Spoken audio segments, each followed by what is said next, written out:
J-hook. So we have our piece of metal here. We're going to cut it down and forge it into a J-hook. This is my forge. This is where we heat the metal up. It uses this tank of propane over here. It takes that, chucks it into there, keeps it nice and hot so that I can get the metal hot. Over here is my anvil where I take a hammer and I whack the metal into shape. This is a 65-pound anvil and it's got some tongs so I can handle the metal without burning my hands. Make the scroll first and then we're going to go to cut it. So how you make the scroll is you want to put a taper on the end of it.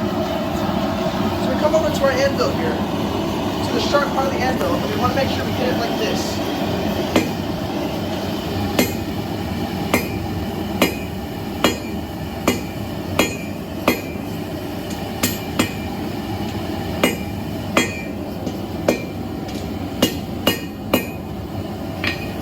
And now it's got nice and cold, we can stick it back in the fire so it heats back up.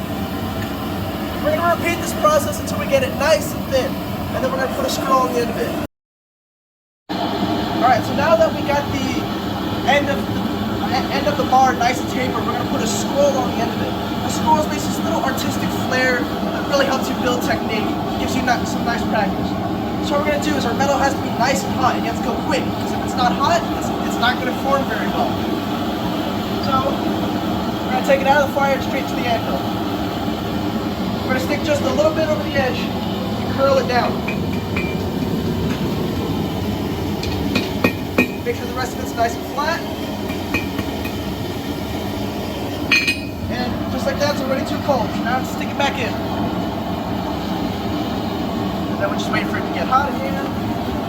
It's probably less.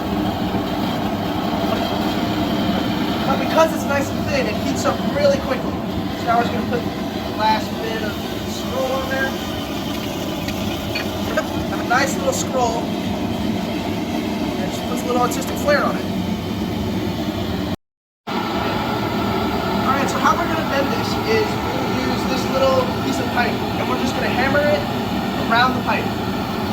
So, we'll take it out of the fire. In, and we just follow it.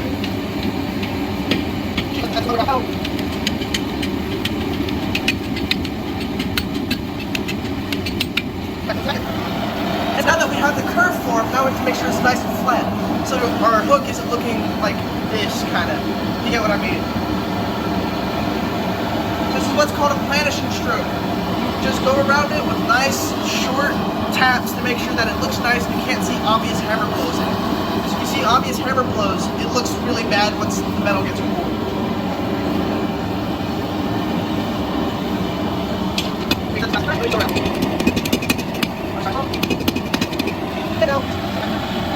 Alright, so now that we have the metal nice and straight how we want it, we need to get rid of all the heat up here so we can work down here and I can hold it high up there.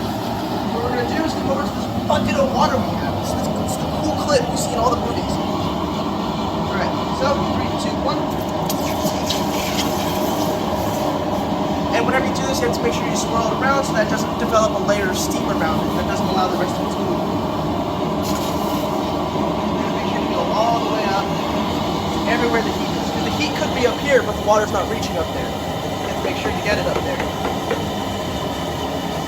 Now, I can hold it. So now we're going to heat up this part so we can cut it out. That's still hot. So we're going to heat up this part so we can cut it off.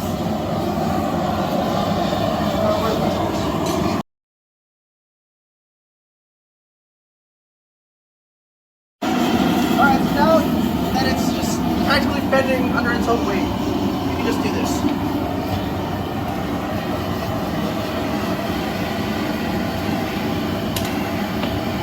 And there we go. Look at that.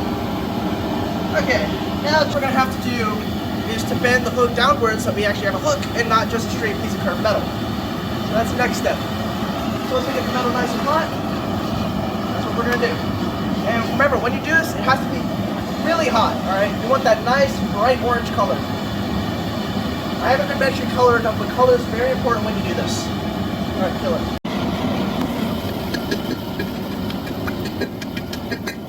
That's all the rounds. Okay. And I don't do